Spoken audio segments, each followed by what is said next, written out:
તમારો સમય નબળો હોય તો કોઈને ખબર ન પડવા દેતા, કેમ કે આ દુનિયામાં લોકો તૂટેલા મકાનની ઈંટ પણ લઈ જાય છે। આ કહેવત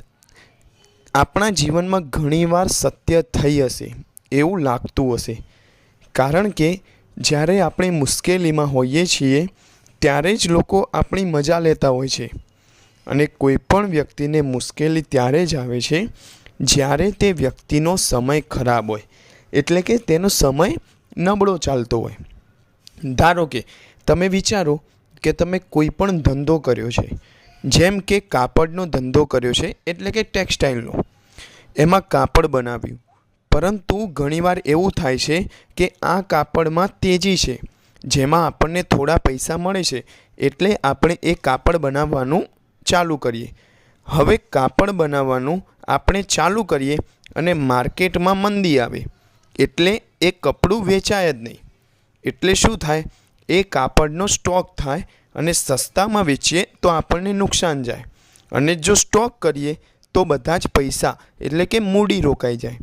એટલે ધીરે ધીરે આમ માલ સ્ટોક થાય એમ આપણા બધા પૈસા એટલે કે મૂડી રોકાઈ જાય, એટલે કારીગરોને પગાર માટે પણ ફાફા પડે, લાઇટ બિલ ભરવાનું હોય તો પણ અઘરું પડે।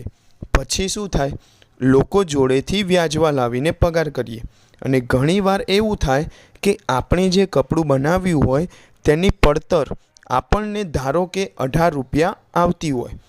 પરંતુ આપણા સિવાય અમુક લોકો એવા છે જે માર્કેટમાં 20 રૂપિયામાં વેચે છે, પરંતુ આપણે એ વેચી શકતા નથી, કારણ કે આપણો સમય નબળો હોય છે। એટલે આપણે શું કરીએ, જે લોકો 20 રૂપિયામાં વેચે છે એને કહીએ કે ભાઈ તું જે કપડું 20 રૂપિયામાં વેચે છે એ મારે અત્યારે માર્કેટ લાઈન નથી, પરંતુ મારી જોડે આ કાપડનો બહુ બધો સ્ટોક છે અને હું અત્યારે પૈસાથી પણ ભરાઈ ગયો છું, માટે જો તું વેચી આપે તો મને સારું। તો હવે સામેવાળી વ્યક્તિને ખબર પડી ગઈ કે આ વ્યક્તિનો સમય નબળો ચાલી રહ્યો છે અને પૈસાથી ફસાઈ ગયો છે, એટલે તે વ્યક્તિ આપણી આ વાતનો તક લઈને તે આપણો લાભ ઉઠાવી લેશે અને આપણી જોડેથી એ શું કરશે, 17 રૂપિયામાં માંગે, અને એ વ્યક્તિ આપણી જોડેથી 17 રૂપિયામાં લઈને તે 20 રૂપિયામાં વેચે, એટલે એ 3 રૂપિયા કમાય અને આપણને 1 રૂપિયો નુકસાન જાય, અને પછી કહે કે 17 રૂપિયામાં આપવું હોય તો હું તને રોકડા પૈસા આપી દઉં। એટલે આપણને વિચાર આવે કે ભલે 1 રૂપિયો નુકસાન જાય, પરંતુ આપણા જે પૈસા છે, આપણી જે મૂડી છે એ તો છૂટી થાય, એમ વિચારીને આપણે તે કાપડનો બધો સ્ટોક એ ભાઈને આપી દઈએ છીએ। અને આવું ઘણીવાર ઘણા બધા કાર્યોમાં પણ થતું હોય છે કે જ્યારે આપણો સમય નબળો હોય ત્યારે લોકો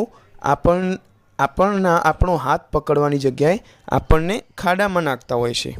અને એટલે જ કહેવાય છે કે આવો જ્યારે સમય ચાલતો હોય ત્યારે ધીરજ અને મહેનત કરવી જોઈએ અને ધીરજ રાખવી જોઈએ।